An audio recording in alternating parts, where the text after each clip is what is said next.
Good morning. आज का topic है ग्रुप 13। ग्रुप 13 की अगर हम बात करें तो ये पीरियोडिक टेबल में आपके पी ब्लॉक में है। तो ग्रुप 13 में कौन कौन से एलिमेंट आते हैं? बोरॉन, एल्यूमिनियम, गैलियम, इंडियम और थैलियम। बोरॉन का एटॉमिक नंबर कितना होता है? 5। अगर 5 में हम 8 नंबर ऐड करते हैं तो कितना आता है? 13। 13 में हम 18 ऐड करेंगे तो कितना आ जाएगा? 31। 31 में 18 ऐड करेंगे तो कितना आ जाएगा? 49। और 49 में 32 ऐड करेंगे तो 81 आ जाएगा। तो ये सभी हैं क्या? Magic number. और ये होता है आपका एटॉमिक नंबर। ओके।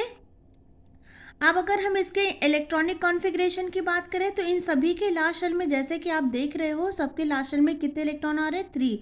2s2 और 2p1। 3s2 3p1, 4s2 4p1, 5s2 5p1, 6s2 6p1। आपने ऑब्जर्व किया सभी के लास्ट में कितने इलेक्ट्रॉन आ रहे हैं? 3 इलेक्ट्रॉन आ रहे हैं। ओके।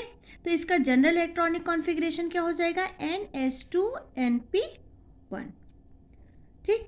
अब आते हैं हम इसके, अच्छा है, कुछ चीज़ें और जान लेते हैं। जो हमारा, एक सेकेंड, जो हमारा बोरॉन होता है, ये बोरॉन जो होता है हमारा, ये नॉन मेटल होता है।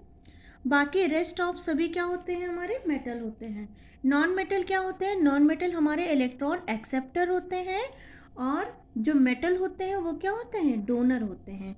तो हम नॉन मेटल को क्या लिख सकते हैं? हम, ये जो हमारा नॉन मेटल होता है, नॉन मेटल, ये क्या होते हैं? ये इलेक्ट्रॉन क्या होते हैं? एक्सेप्टर होते हैं। और जो मेटल्स होते हैं, मेटल्स क्या होते हैं? वो इलेक्ट्रॉन डोनर होते हैं। तुरंत वो क्या करते हैं? इलेक्ट्रॉन को अपना डोनेट कर देते हैं। ठीक है। अगर हम बोरॉन की बात करें तो जो बोरॉन होता है ये हमारा 0.001% by mass in is present. ठीक है। इसके 3 मेजर मिनरल्स होते हैं बोरॉन के। कौन कौन से मिनरल्स होते हैं? ये आपका होता है ऑर्थोबोरिक एसिड, जिसका फॉर्मूला होता है H3PO3। एक मिनरल हो गया। दूसरे मिनरल की अगर हम इसको बोलते हैं ऑर्थोबोरिक एसिड। दूसरा होता है हमारा बोरेक्स, इसका फॉर्मूला होता है बोरेक्स का Na2B4O7.10H2O। ठीक है। और तीसरा मिनरल होता है हमारा कर्नाइट कर्नलाइट कर्नलाइट कर्नलाइट भी हमारा क्या होता है? मिनरल होता है। इसका फॉर्मूला होता है Na2B4O7.7H2। ठीक है। ये हमारे बोरॉन के 3 मिनरल्स होते हैं। पहला मिनरल हो जाएगा हमारा ऑर्थोबोरिक एसिड, दूसरा हमारा हो जाएगा बोरेक्स, तीसरा हमारा हो जाएगा कर्नलाइट। ओके। एटॉमिक नंबर जो होता है इनका सेम होता है, लेकिन अगर एटॉमिक मास डिफरेंट है तो ये हमारे क्या हो जाते हैं? ये हमारे आइसोटोप होते हैं। तो बोरॉन के कितने आइसोटोप होते हैं? बोरॉन के 2 आइसोटोप होते हैं। यहाँ पे मैं लिख रही हूँ। एक होता है बोरॉन, एक होता है जिसका एटॉमिक मास 10 होता है, और दूसरा होता है जिसका एटॉमिक मास 11 होता है। तो ये दोनों हमारे बोरॉन के क्या होते हैं? आइसोटोप होते हैं। ओके। जो हमारा बोरॉन होता है ये हमारा नेचर में 90% पाया जाता है, ये वाला आइसोटोप, और ये वाला आइसोटोप हमारा 31% पाया जाता है। तो आई होप आपको यहाँ तक चीज़ें समझ में आई होंगी। अब आता है बोरॉन के बाद एल्यूमिनियम। हम इसमें सिर्फ बोरॉन और एल्यूमिनियम की ज़्यादातर स्टडी करते हैं। ठीक है। तो जो एल्यूमिनियम होता है, aluminium is the third most abundant element and most abundant metal found in earth crust. ठीक है। अगर हम ऑक्सीजन का देखें बेटा, अगर हम ऑक्सीजन की बात करें तो ऑक्सीजन हमारे नेचर में 45.5% पाया जाता है, जो कि क्या है आपका? Non metal. ओके। अगर हम सिलिकॉन की बात करें तो सिलिकॉन हमारे नेचर में 27.7% पाया जाता है, ये भी आपका क्या है? एक नॉन मेटल। ओके। लेकिन अगर हम एल्यूमिनियम की बात करें तो एल्यूमिनियम हमारे अर्थ क्रस्ट में 8.3% पाया जाता है, जो कि क्या है, एक मेटल है। तो अगर हम नॉन मेटल और मेटल को मिला के देखें तो ये थर्ड मोस्ट अबंडेंट एलिमेंट है। लेकिन अगर हम नॉन मेटल को छोड़ें और सिर्फ मेटल को देखें तो ये फर्स्ट मोस्ट अबंडेंट एलिमेंट है जो हमारे अर्थ क्रस्ट में पाया जाता है। ठीक है। एल्यूमिनियम के कुछ मिनरल्स होते हैं जिनको हम बोलते हैं बॉक्साइट। इसका सबसे बेस्ट एक मिनरल होता है एल्यूमिनियम का बॉक्साइट, Al2O3.2H2O। ठीक है। और दूसरा मिनरल होता है क्रायोलाइट। इसका फॉर्मूला होता है Na3Al(F6)। ये बॉक्साइट है, ये क्रायोलाइट है। ठीक है। These are important minerals of aluminium. Okay. अब आते हैं इनके एटॉमिक रेडियाई की बात करते हैं। जैसा कि जनरल कॉन्फ़िगरेशन हमने यहाँ बता दिया, अब आता है इसका एटॉमिक एंड आयनिक रेडियाई। तो इसमें क्या लिखा देखिए, on moving from left to right in periodic table क्या हो रहा है, आपका न्यूक्लियर चार्ज क्या होता है, इंक्रीज होता है। ये मैंने आपको बताया हुआ है। जब हम लेफ्ट टू राइट जाते हैं तो नंबर ऑफ सेल्स हमारा क्या होता है, सेम होता है। जैसे हम सेकेंड सेल की बात करें तो नंबर ऑफ सेल सेम होगा, लेकिन न्यूक्लियर अंदर nucleus proton, number of proton क्या होते हैं, इंक्रीज होते जाते हैं। तो वही लिखा है, on moving from left to right in periodic table nuclear charges increases. Incoming क्या होता है, इलेक्ट्रॉन एंटर करेंगे तो जितने इलेक्ट्रॉन एंटर करेंगे उतना ही न्यूक्लियस के अंदर प्रोटॉन भी एंटर करेगा। सेम शेल की बात हो रही है। ठीक है। इंक्रीजेस इफेक्टिव न्यूक्लियर चार्ज, जब यहाँ पे पॉजिटिव चार्ज ढेर सारे हो जाएंगे तो इफेक्टिव न्यूक्लियर चार्ज बढ़ जाएगा। तो जब इफेक्टिव न्यूक्लियर चार्ज बढ़ जाएगा तो electron are pull towards the nucleus. ये जो न्यूक्लियस है ये इलेक्ट्रॉन को अपनी तरफ क्या करेंगे, पुल करेंगे, जिसकी वजह से हमारा एटॉमिक साइज़ क्या हो जाएगा, छोटा हो जाएगा। तो हम बोल सकते हैं जब हम लेफ़्ट टू राइट जाएंगे तो एटॉमिक साइज़ क्या होता है, छोटा होता जाता है। लेकिन इसी ग्रुप में अगर हम अप टू डाउन जाते हैं, moving from down to the group, तो क्या होता है, हमारा जो एक्सपेक्टेड साइज होना चाहिए था वो क्या होना चाहिए था, increases atomic and ionic radii because addition of new shell. First shell में 1 था, सेकेंड शेल में 2 शेल हो जाएगा, थर्ड शेल में 3rd शेल हो जाएगा। तो नंबर ऑफ शेल इंक्रीज हो रहे हैं, इसलिए हमारा एटॉमिक साइज या आयनिक रेडियाई हमारी क्या होनी चाहिए थी, इंक्रीज होनी चाहिए थी। लेकिन होता क्या है, अगर हम देखें इसका प्रैक्टिकली वैल्यू देखें तो बोरॉन का 85 पिकोमीटर आता है, एल्यूमिनियम का 143 पिकोमीटर आता है और गैलियम का 135। ये क्या, यहाँ से यहाँ तक तो इंक्रीज हुआ, लेकिन यहाँ पे क्या हो रहा है, ये डिक्रीज हो रहा है। ऐसा क्यों हो रहा है, तो ऐसा क्यों हो रहा है यही हमको समझना है कि हमारा जब हम बोरॉन से एल्यूमिनियम में आते हैं तो साइज़ तो हमारा इंक्रीज़ हो रहा है, लेकिन जब हम एल्यूमिनियम से गैलियम में जा रहे हैं तो हमारा साइज़ क्यों डिक्रीज़ हो रहा है। और जब हम गैलियम से इंडियम में आते हैं तो साइज़ इंक्रीज़ होता है, लेकिन जब हम इंडियम से थैलियम में आते हैं तो साइज़ बहुत ज़्यादा इंक्रीज़ नहीं होता है जितना सब में गैप आया था। ठीक है। तो उसका रीज़न क्या होता है कि यहाँ से यहाँ जब हम जाते हैं तो नंबर ऑफ सेल इंक्रीज़ होता है, लेकिन जब हम एल्यूमिनियम से गैलियम में जाते हैं तो हमारा डी सबसेल भी आ जाता है। और डी सबसेल क्या होता है, फुल्ली फील्ड हो जाता है।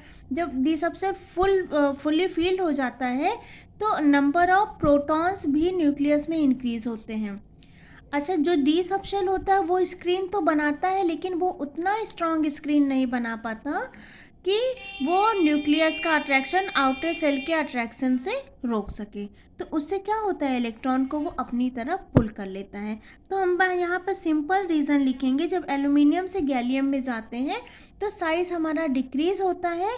क्यों, डी कॉन्ट्रैक्शन। ठीक है। ये डी कॉन्ट्रैक्शन की मैंने अलग से वीडियो बनाई हुई है, या आप हमारे लेक्चर में देख लीजिएगा कि डी कॉन्ट्रैक्शन क्या होता है। अब यहाँ से यहाँ पे जाएंगे तो नंबर ऑफ सेल इंक्रीज हो रहा है और सेम फंडा काम कर रहा है, इसलिए गैलियम से इंडियम में साइज़ बढ़ता है, लेकिन इंडियम से टेरेलियम में साइज़ उतना ज़्यादा नहीं बढ़ता। यहाँ पे क्या आ जाता है आपका लेंथेनाइट कॉन्ट्रैक्शन। यहाँ से डी ब्लॉक शुरू हो जाता है, ठीक है, और यहाँ से हमारा कौन सा ब्लॉक शुरू हो जाता है, एफ ब्लॉक। तो लेंथेनाइट कॉन्ट्रैक्शन और डी ब्लॉक कॉन्ट्रैक्शन, ये हमने आपको अलग से वीडियो बनाया हुआ है, आप उसमें जाकर देख लीजिएगा। अभी मैं यहाँ पे इसकी डिटेल में डिस्कशन नहीं करने वाली हूँ। बस आप ये समझ लो कि जैसे ही हम एल्यूमिनियम से गैलियम में जाते हैं, डी इलेक्ट्रॉन आ जाते हैं और डी इलेक्ट्रॉन क्या करते हैं, do not screen the nucleus effectively. जो डी इलेक्ट्रॉन आते हैं वो do not screen the nucleus effectively because of its shape and poor penetration power. Penetration power भी हमने आपको बताया हुआ है, ठीक है। तो आप हमारे इसको अलग से वीडियो बनाया है पेनिट्रेशन पावर की, डी कॉन्ट्रैक्शन की और लेंथेनाइट कॉन्ट्रैक्शन की, आप वहाँ से जाके देख लीजिएगा। इसीलिए एल्यूमिनियम का जो साइज़ होता है वो गैलियम के साइज़ से क्या हो जाता है, एल्यूमिनियम का साइज़ बड़ा और गैलियम का साइज़ छोटा हो जाता है। तो हमारा जो सीक्वेंस है वो चेंज हो जाता है।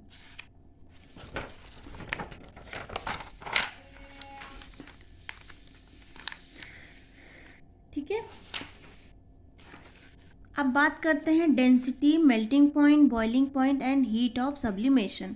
तो जो डेंसिटी होती है, देखो नंबर ऑफ इलेक्ट्रॉन बढ़ रहे हैं तो जाहिर सी बात है डेंसिटी भी बढ़ेगी। तो डेंसिटी क्या होती है, increases on moving down the group. जैसे जैसे हम बोरॉन है, एल्यूमिनियम है, गैलियम है, इंडियम है और थैलियम है, जैसे जैसे हम नीचे जाएंगे नंबर ऑफ सेल बढ़ेंगे और एटॉमिक नंबर भी उनका उसी रेशियो में इंक्रीज होता है, इसलिए डेंसिटी क्या हो जाएगी, increases on down the group. फिर आता है मेल्टिंग पॉइंट। मेल्टिंग पॉइंट क्या होता है, मेल्टिंग पॉइंट आपका क्या हो रहा है, डिक्रीज हो रहा है। क्यों, क्योंकि बोरॉन सबसे हार्डेस्ट सब्सटेंस होता है, तो उसको मेल्ट करने में हमें ज़्यादा से ज़्यादा एनर्जी यूज़ करनी पड़ती है, ठीक है। तो मेल्टिंग पॉइंट नीचे जाने पे डिक्रीज होता है, लेकिन थोड़ा सा इसमें भी एक्सेप्शन है, क्या, अप टू गैलियम, ठीक है, and again increases indium to thallium. वही साइज का डिफरेंस आ जाता है जो मैंने अभी आपको पिछले वीडियो में जो हमने अभी आपको बताया था। फिर आता है बॉइलिंग पॉइंट। बॉइलिंग पॉइंट क्या हो जाएगा, डिक्रीजेस डाउन द ग्रुप, ठीक। हीट ऑफ सब्लिमेशन, ये भी क्या हो जाएगा, डिक्रीजेस डाउन द ग्रुप। अच्छा, हीट ऑफ सब्लिमेशन होता क्या है, heat required to change 1 mole of substance from solid state to gaseous state at a given temperature and pressure, ठीक है। अब आता है आयोनाइजेशन एनर्जी। आयोनाइजेशन एनर्जी मैंने आपको बताया है कि किसी एटम से इलेक्ट्रॉन को निकालने में जो एनर्जी यूज़ होती है वो आयोनाइजेशन एनर्जी होती है। तो देखो यहाँ पे 2s एंड 1p इलेक्ट्रॉन होता है इसके आउटर शेल में, in their outermost shell. तो p electron is less tightly held than s electron. s में क्या होता है बेटा, s का सबशेल देखो फुल्ली फील्ड है, p का क्या है, एक ही इलेक्ट्रॉन है, तो इसके इलेक्ट्रॉन को निकालना इजी होता है कंपेरेटिवली दिस, ठीक है। तो देखा जाए तो इनकी जो आयनाइजेशन एनर्जी होती है वो क्या हो रही है, आयनाइजेशन एनर्जी देखो यहाँ पे 800 है, यहाँ 577 है, यहाँ 579 है और यहाँ पे 558 है, यहाँ पे 589 है। तो आप यहाँ पे क्या देख रहे हो, दिस इज, यहाँ पे क्या हो रहा है, जो आपका एटॉमिक साइज है वो क्या हो रहा है, इंक्रीज हो रहा है, and effective shielding of the nuclear charge by the, ठीक है। आपका यहाँ पे क्या हो रहा है, देखो बेटा यहाँ पे साइज आयनाइजेशन एनर्जी सबसे ज़्यादा इसमें लगानी पड़ी, फिर उससे कम इसमें, लेकिन उससे ज़्यादा इसमें क्यों लगानी पड़ी, क्योंकि साइज़ क्या था, साइज़ आपका एल्यूमिनियम का क्या था, बड़ा था, किससे, गैलियम से, सॉरी गड़बड़ हो गया। साइज़ जो था आपका, ये गैलियम का क्या साइज़ था, गैलियम का साइज़ एल्यूमिनियम से क्या हो रहा था, बड़ा हो रहा था। एक सेकेंड, क्या था, मैंने क्या बोल दिया, सॉरी फॉर डैट। अभी जब हमने देखा था साइज़, तो क्या होता है, अप टू डाउन जाने पे साइज़ क्या होना चाहिए था, इंक्रीज़ होना चाहिए था, यही तो साइज़ था हमारा, ठीक है। लेकिन क्या हो रहा था, साइज़ उल्टा हो जा रहा था, बोरॉन की जस्ट बाद क्या आ रहा था हमारा, गैलियम आ रहा था, मतलब गैलियम का साइज़ एल्यूमिनियम से क्या हो रहा है, छोटा है। इसीलिए यहाँ पे जो एनर्जी लगानी पड़े उससे थोड़ी ज़्यादा एनर्जी गैलियम में लगानी पड़ रही है, क्योंकि इसका साइज़ इसके कंपेरेटिवली क्या है, छोटा है, ठीक है। तो ये आयनाइजेशन एनर्जी हमारी क्या होती है, आयनाइजेशन एनर्जी हमारी इन्वर्सली प्रोपोर्शनल टू क्या होती है, साइज, ठीक है। तो ये हमारा हो गया आयनाइजेशन एनर्जी का ऑर्डर। अब हम बात करते हैं ऑक्सीडेशन स्टेट की। तो जो बोरॉन होते हैं इनका जो आउटर मोस्ट शेल होता है उसमें कितने इलेक्ट्रॉन होते हैं, 3 इलेक्ट्रॉन होते हैं। तो ये 3 इलेक्ट्रॉन लूज कर देते हैं, ठीक है। 3 इलेक्ट्रॉन लूज करेंगे तो इनका ऑक्सीडेशन स्टेट क्या हो जाएगा, +3।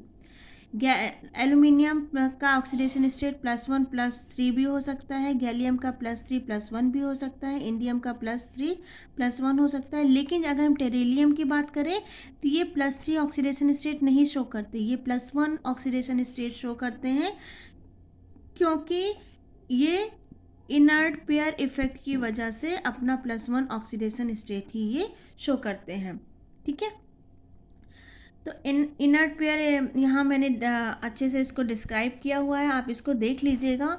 बाकी आपको इनर्ट पेयर इफेक्ट और डी कॉन्ट्रैक्शन, लैंथेनाइट कॉन्ट्रैक्शन, ये आपको हमारे अलग से मैंने वीडियो बनाई है, उसमें आप जाके देखिएगा। इनर पेयर इफेक्ट क्या होता है बेटा, जैसे जैसे अप टू डाउन डाउन जाते हैं, साइज हमारा क्या हो जाता है, इंक्रीज होता जाता है, इंक्रीज होता जाता है। तो हमारा ये जो आउटर शेल होता है ये न्यूक्लियस से बहुत दूर हो जाता है, ये न्यूक्लियस से बहुत दूर हो जाता है। तो इसके अंदर जो हमारा 2s इलेक्ट्रॉन है ये बॉन्डिंग में पार्टिसिपेट नहीं करता। जब ये बॉन्डिंग में पार्टिसिपेट नहीं करेगा तो यहाँ पे +2 +3 ऑक्सीडेशन स्टेट ना शो होकर के क्या ऑक्सीडेशन स्टेट शो होगा, +1 ऑक्सीडेशन स्टेट यहाँ पे ये शो करेगा। ओके, अब आता है electropositive character. Electropositive character, metal का तो काम ही होता है इलेक्ट्रोपॉजिटिव कैरेक्टर शो करना। तो जैसे जैसे हम अप टू डाउन जाते हैं, जो मेटेलिक कैरेक्टर बढ़ता है तो इलेक्ट्रोपॉजिटिव कैरेक्टर ये शो करने लगते हैं। बोरॉन जो होता है हमारा वो सेमी मेटल होता है, इसलिए ये उतना अच्छा इलेक्ट्रोपॉजिटिव कैरेक्टर शो नहीं करता जितना नीचे वाले मेटल्स शो करते हैं। तो इलेक्ट्रोपॉजिटिव कैरेक्टर का जो ऑर्डर हो जाएगा वो अप टू डाउन जाने पे क्या हो जाता है, इंक्रीज हो जाता है। लेकिन इलेक्ट्रोनेगेटिव कैरेक्टर जो होता है वो अप टू डाउन जाने पे क्या होता है, डिक्रीज होता है। कोवैलेंट कैरेक्टर, कोवैलेंट कैरेक्टर कौन फॉर्म करेगा, बोरॉन। बोरॉन क्या होता है, हमारा नॉन मेटल होता है। और नॉन मेटल क्या जो मेटल्स होते हैं वो क्या करते हैं, जो हमारे नॉन मेटल्स होते हैं बेटा वो क्या करते हैं, वो इलेक्ट्रॉन एक्सेप्टर होते हैं। ठीक है, बोरॉन क्या होता है, एटॉमिक साइज छोटा होता है, पोलराइजिंग पावर इसमें बहुत ज़्यादा होती है, जिसकी वजह से ये कोवैलेंट फॉर्म करते हैं। ठीक है, इसमें देख लो, ये देखो, boron small such as ionic would exert large polarizing effect on the neighboring atom. ठीक है, it would tend its pull of electron from neighboring atoms. ठीक है, तो ये क्या करते हैं, इलेक्ट्रॉन अपने नेबरिंग एटम से पुल करते हैं, क्योंकि इनका साइज छोटा होता है, इसलिए ये क्या करते हैं, कोवैलेंट नेचर शो करते हैं। ठीक है, tendency to form ionic compound, तो इसमें आयनिक कंपाउंड्स भी फॉर्म होते हैं। ठीक है, फिर आ जाइए आप, ये हैलाइड वाला हम अपने नेक्स्ट वीडियो में इसको डिस्कस करेंगे। आई होप आपको समझ में आया होगा। Thank you.